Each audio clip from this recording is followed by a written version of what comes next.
డబ్బుల కోసం రాత్రివేళ పార్కు చేసిన ఆటోలను చోరీ చేస్తున్న దొంగల ముఠాను మధురానగర్ పోలీసులు అరెస్టు చేశారు. శంషాబాద్కు చెందిన వెంకటేష్ ఆటో డ్రైవర్గా పనిచేస్తున్నాడు. అదే ప్రాంతానికి చెందిన పాముల రాజు, తుర్పటి శ్రీశైలంతో కలిసి డబ్బుల కోసం గత సంవత్సరం నుంచి ఆటోలను దొంగలిస్తున్నారు. రాత్రివేళ పార్కు చేసి ఉన్న ఆటోలను గుర్తించి లాక్ తీసి ఆటోలను దొంగలించి వాటిని అతి తక్కువ ధరకు అమ్ముతున్నారు. ఇప్పటి వరకు మధురానగర్, పంచాగుట్ట, జడ్చర్ల, శంషాబాద్ పోలీస్ స్టేషన్ల పరిధిలో మొత్తం 6 ఆటోలను దొంగలించారు.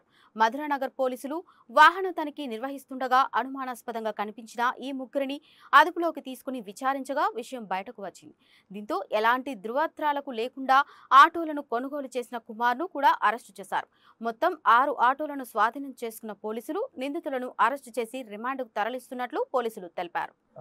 డిఐ మధురానగర్ రవికుమార్ గారు, తర్వాత వాళ్ళ యొక్క స్టాఫ్ గోపి, వీళ్ళు శ్రీనివాస్, వీళ్ళు వెహికల్ చెకింగ్ చేస్తుంటే ఈ ఆటోలో ఈ ముగ్గురు వ్యక్తులు సస్పిషియస్ మేనర్లో వెళ్తున్నారు. అప్పుడు ఈ డాక్యుమెంట్స్ చెక్ చేస్తే డాక్యుమెంట్లు ఏమీ లేవు. అనుమానం వచ్చి వాళ్ళని పక్కకి ఆపి వాళ్ళని విచారిస్తే వాళ్ళు మొత్తం గత సంవత్సర కాలం నుంచి 6 వెహికల్స్, 6 ఆటోల్ని దొంగతనం చేసినట్లు ఒప్పుకున్నారు. ఈ దొంగతనం చేసినటువంటి ఆటోలని 2 ఆటోల్ని ఆల్రెడీ ఇద్దరు వ్యక్తులకి అమ్మారు. ఒకతను ఇబ్రహీంపట్నం అతనుకుని, ఇంకొకతను సైదాబాద్ కాలనీ. కుమార్ అనే అతనికి, జవహర్ అనే అతనికి 2 ఆటోలు చాలా తక్కువ రేటుకి అమ్మారు.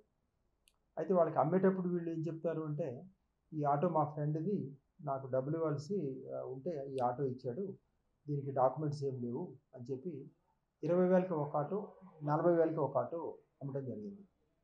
ఆ కొనేవాళ్ళు కూడా తెలిసి కొన్నారని చెప్పి మా విచారణలో ప్రాథమికంగా తేలింది. అందుకని ఇప్పుడు అందులో ఆ రిసీవర్ ఒకతను కుమార్ అనే అతను కూడా అరెస్ట్ చేయడం జరిగింది.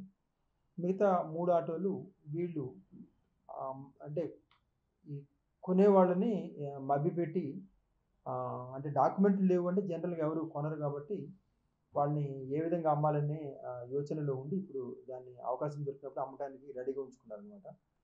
ఇంకొక వెహికల్ ఏమో ఈ ఆర్‌జీఐ ట్రాఫిక్ పోలీస్ వాళ్ళ దగ్గర ఒక వెహికల్ ఉన్నట్లు చెప్తున్నారు. ఆ వెహికల్ ఏమో సస్పిషియస్ మీద వాళ్ళు పోలీస్ వాళ్ళు ఆపితే దాన్ని అక్కడ వదిలేసి వాళ్ళు వెళ్ళిపోయారనమాట. అది ఒక వెహికల్. మొత్తం 6 వెహికల్స్ కూడా ఈరోజు రికవరీ చేయడం జరిగింది. ఈ 6 వెహికల్స్ ఒకటేమో మధురానగర్ పోలీస్ స్టేషన్, రెండోది పంజగుట్ట, 3 జడ్చర్ల, తర్వాత శంషాబాద్,